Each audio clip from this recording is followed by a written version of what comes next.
नमस्कार, खबरें हिमाचल की में आपका स्वागत है और मैं हूं आपके साथ आकांक्षा मिश्रा। आइए आगाज करते हैं हिमाचल की अहम खबरों का। प्रदेश के पूर्व मुख्यमंत्री, आधुनिक हिमाचल के निर्माता स्वर्गीय वीरभद्र सिंह की जयंती पर प्रदेश कांग्रेस मुख्यालय राजीव भवन में श्रद्धांजलि कार्यक्रम आयोजित किया गया, जहां कांग्रेस अध्यक्ष प्रतिभा सिंह और उप मुख्यमंत्री मुकेश अग्निहोत्री, मंत्री चंद्र कुमार, विक्रमादित्य सिंह, सुधीर शर्मा, यादवेंद्र गोमा, नरेश चौहान सहित अन्य नेताओं कार्यकर्ताओं द्वारा उनके चित्र पर पुष्प अर्पित कर उन्हें नम आंखों से याद किया गया।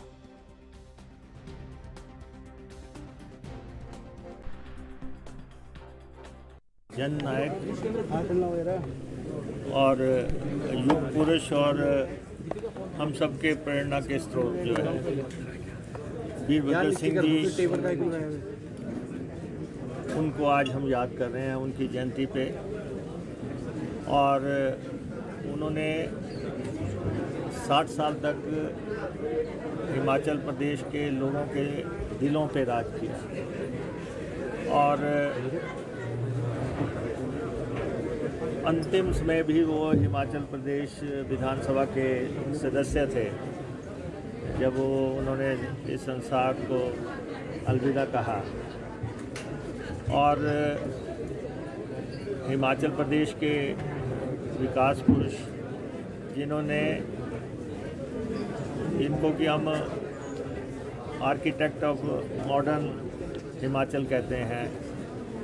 और अगर हम डॉक्टर वाई.एस. परमार को याद करते हुए हिमाचल निर्माता की संज्ञा देते हैं, जिन्होंने हिमाचल बनाया, तो हिमाचल को संवारा और हिमाचल की जो मौजूदा प्रारूप है उसको यहाँ तक पहुँचाने में माननीय वीरभद्र सिंह जी का बहुत बड़ा योगदान रहा। और सबसे बड़ी बात थी कि उन्होंने हिमाचल प्रदेश की भावनात्मक एकता के लिए काम किया।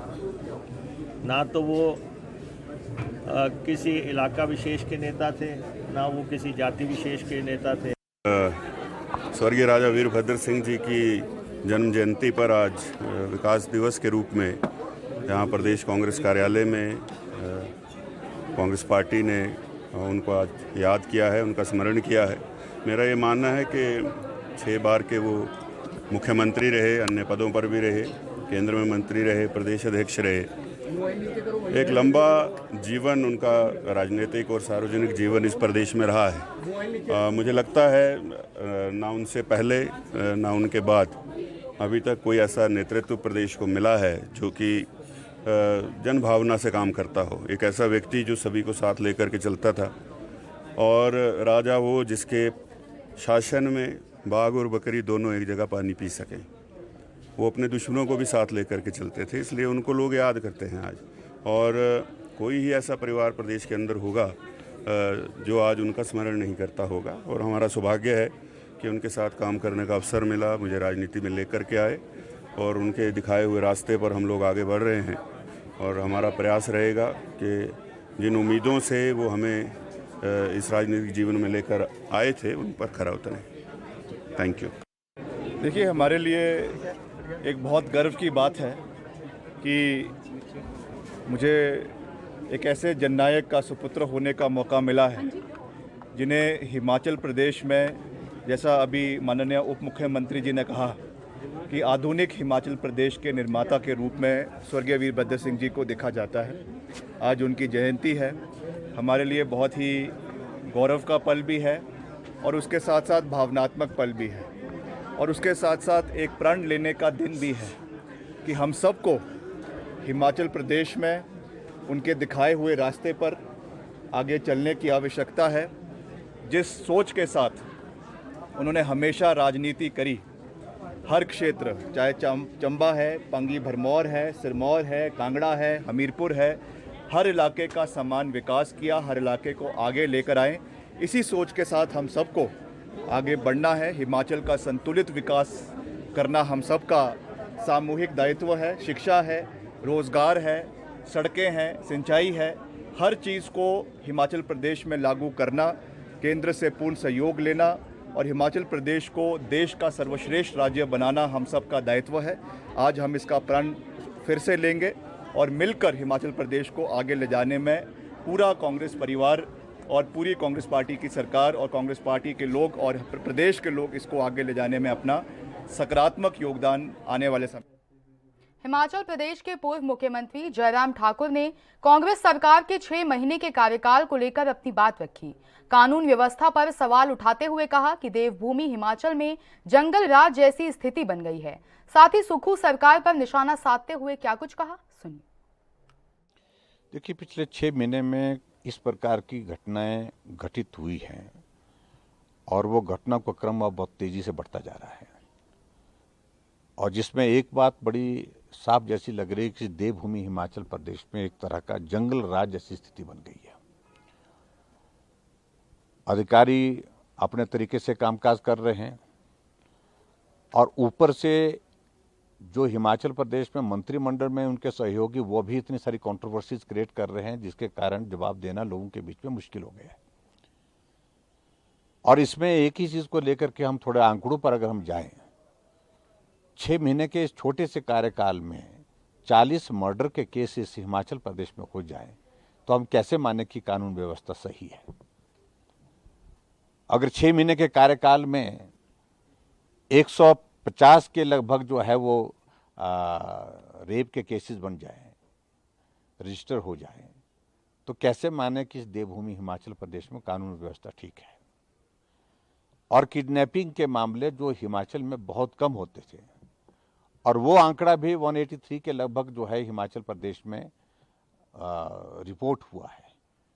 ये आखिरकार ये सारी घटनाओं का दौर अगर हम देख रहे हैं, हर रोज कोई ना कोई हत्या की घटना, डेड बॉडी यहाँ से रिकवर हुई, डेड बॉडी वहाँ से रिकवर हुई, ऐसी घटनाएं देखने को और सुनने को मिल रही हैं। और अभी जो हाल ही में जो चंबा में जो घटनाक्रम हुआ है, जिसके कारण बहुत बड़ा रोष चंबा के लोगों में तो है ही है, लेकिन पूरे प्रदेश में और यहाँ तक कि मैं कह सकता हूँ ये पूरे देश भर में एक माहौल उस सारी बात को लेकर के बन गया है कि एक नौजवान मनोहर की हत्या होती है और 25 साल का नौजवान का मर्डर होने के बाद उसके 8 हिस्सों में टुकड़े कर दिए जाते हैं, शरीर के बोरी में डाल करके जंगल में फेंक दिया गया। और उसके बाद ये कहा जा रहा कि हमने कार्रवाई कर दी, और हमारा कहना है कि कार्रवाई ठीक है, गिरफ्तारी होना एक विषय है, लेकिन जिस तरह से घटनाक्रम घटित हुआ है उसको आसानी से हम ऐसा नहीं मान सकता कि वो सामान्य घटना है। इसलिए हमने मांग की थी कि एनआईए विकासखंड पच्छाद में चल रहे विकास कार्यों की त्रैमासिक समीक्षा बैठक खंड विकास अधिकारी रमेश शर्मा की अध्यक्षता में सराहा में आयोजित हुई, जिसमें विकास खंड पच्छाद के अंतर्गत आने वाली समस्त पंचायतों के प्रधान, उप प्रधान, बीडीसी सदस्य, जिला परिषद सदस्य, पंचायत सचिव, संबंधित अधिकारी, कनिष्ठ अभियंता, तकनीकी सहायक और जीआरएस ने भाग लिया। इस समीक्षा बैठक में समस्त पंचायतों में किए जा रहे विकासात्मक कार्यों की समीक्षा की गई, जिसमें ग्रामीण विकास विभाग और पंचायती राज विभाग में चल रही योजनाओं की समीक्षा की गई।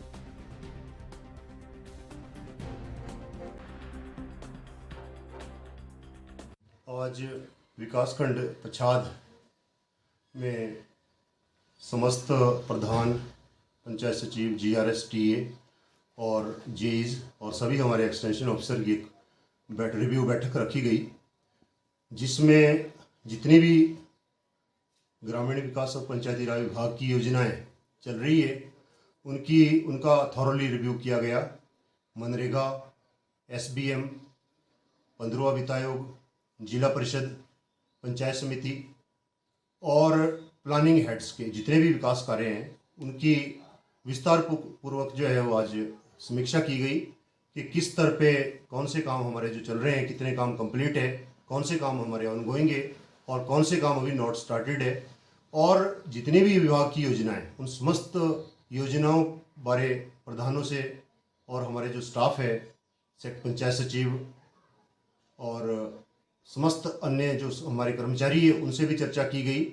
और ये जो रिव्यू है हमारा, ये वैसे तो हर महीने हमारा रिव्यू कर्मचारियों के साथ होता है, परंतु जो क्वार्टरली रिव्यू है हमारा उसमें सभी प्रधान और उप प्रधान भी उसमें आते हैं। और आज हमारी इस बैठक में जो हमारे माननीय जिला परिषद के सदस्य हैं वो भी उपस्थित थे और उनके माध्यम से भी जो पैसा पंचायतों को आता है जिला परिषद से उसकी भी हमारी समीक्षा बैठक की गई और आग्रह किया गया सभी पंचायत प्रधानों से कि आप कामों में गति लाएं और काम में जो आपकी क्वालिटी है वो एज़ पर स्पेसिफिकेशन जो वर्क की स्पेसिफिकेशन के अनुरूप वो काम हो और क्वालिटी वाले हमारे जो काम फील्ड में हों।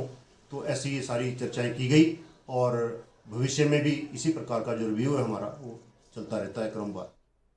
प्राथमिक शिक्षक संघ जिला कांगड़ा इकाई ने जिले के 23 खंड प्रधान और उनकी कार्यकारिणी सदस्यों से सहित उप निदेशक शिक्षा निरीक्षण जिला कांगड़ा द्वारा प्राथमिक पाठशालाओं में निरीक्षण के दौरान प्राथमिक शिक्षक वर्ग से दुर्व्यवहार करने और मानसिक रूप से प्रताड़ित करने के विरोध में कार्यालय प्रांगण में आज 23 जून से क्रमिक अनशन शुरू किया है। प्राथमिक शिक्षक संघ जिला कांगड़ा के अध्यक्ष अनिल भाटिया ने निरीक्षण टीम के उप निदेशक प्रकाश चंद और प्रधानाचार्य सुभाष चंद पर आरोप लगाते हुए बताया कि पाठशाला में निरीक्षण के दौरान शिक्षकों और बच्चों की शिक्षण गतिविधियों पर सुधार संबंधी कोई सुझाव या निर्देश न देकर केवल दुर्व्यवहार और अपना रौब दिखाकर मानसिक रूप से प्रताड़ित करते हैं। निरीक्षण टीम के साथ पूर्व में राजकीय प्राथमिक शिक्षक संघ जिला कांगड़ा इकाई ने 3 बार बैठक करके निवेदन किया था।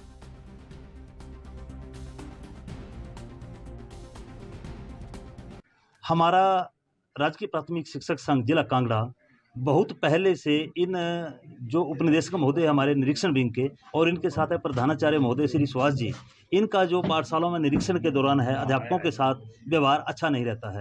मानसिक रूप से प्रताड़ित करने का प्रयास करते हैं, प्राय अध्यापकों के साथ दुर्व्यवहार करते हैं। हमने इस संबंध में बहुत पहले 2-3 बार इनसे संवाद करने का प्रयास किया, तब ये हमारी बात को बिल्कुल जायज़ मानते हैं और उसके उपरांत फिर वही उसी ढर्रे पे अपना कार्य शुरू करते हैं। ये इनकी कार्यशैली है।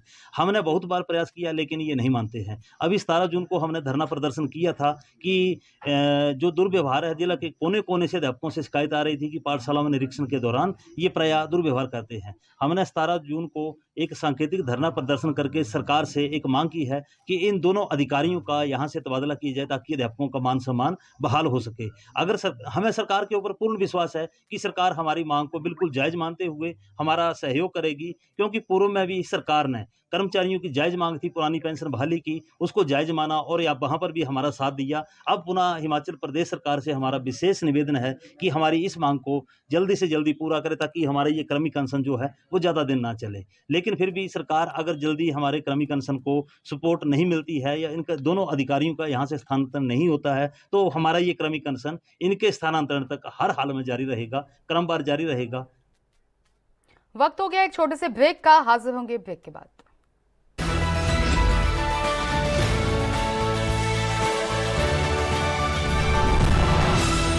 एक बार फिर हाजिर हैं ब्रेक के बाद। बढ़ते हैं अगली खबर पर।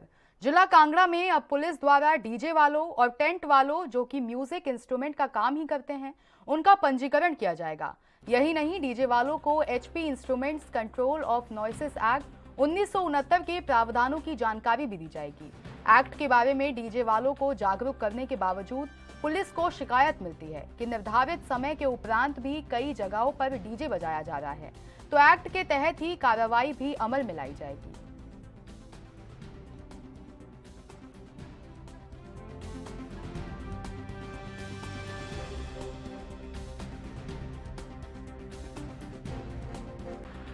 देखिए, नॉइज़ पोल्यूशन के मामले बढ़ते जा रहे हैं तो सारे ही थाने के एसएचओज़ को, आईसीपीपीज़ को एक डायरेक्शन जारी की है। Himachal Pradesh instruments control of noise act 1969 के प्रावधानों को लोगों को बताने के लिए बोला गया है। जितने भी डीजे और टेंट वाले हैं जो साउंड सिस्टम यूज़ करते हैं उनके साथ एक मीटिंग करने को बोला गया है और उनका एक रिकॉर्ड रखने को बोला गया है। साथ में ये बोला गया है कि इसमें जो हमारे नंबर हैं थाने के, 112 नंबर है पुलिस का जो इमरजेंसी नेशनल इमरजेंसी नंबर है, इसको शेयर करें ताकि हमें रिपोर्ट मिले। और अगर इसके बावजूद भी अगर कोई इस तरह की घटना हमारे सामने आती है तो HP instrument control of noise pollution act में जो है कार्रवाई की जाएगी, जिसमें कि सजा का भी 6 महीने सजा का भी प्रावधान है और फाइन। हिमाचल प्रदेश में मौसम अपने कड़े तेवर दिखाने लगा है। मौसम विज्ञान केंद्र शिमला के अनुसार प्रदेश के मैदानी, मध्य और उच्च पर्वतीय कई भागों में 24 जून को भारी बारिश और अंधड़ चलने का येलो अलर्ट है। वहीं 25 और 26 जून के लिए भारी से बहुत भारी बारिश का ऑरेंज अलर्ट जारी किया गया है। साथ ही तापमान में भी कमी आएगी। प्री मॉनसून के चलते वहीं गुरुवार सुबह राजधानी शिमला में झमाझम बारिश हुई। शहर ने धुंध की सफेद चादर ओढ़ ली।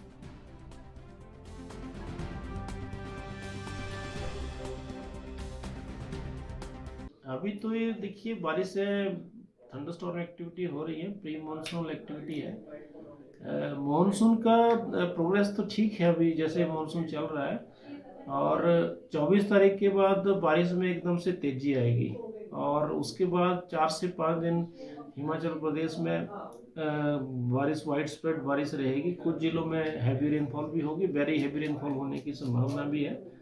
और उसके बाद मॉनसून की प्रोग्रेस भी फास्टन करेगी, और संभावित है या by the end of the June या जुलाई फर्स्ट वीक में मॉनसून भी आ सकता है। तापमान में कुछ फर्क है, नीचे हैं टेम्परेचर्स, और आने वाले दिनों में भी तापमान में कमी आएगी, क्योंकि आगे बारिश है लगातार, तो दिन के तापमान जो है कम रहेंगे और ह्यूमिडिटी लेवल ज़्यादा है। कुछ देरी में है, क्योंकि मिड जून या 20 के बाद मॉनसून आ जाता है।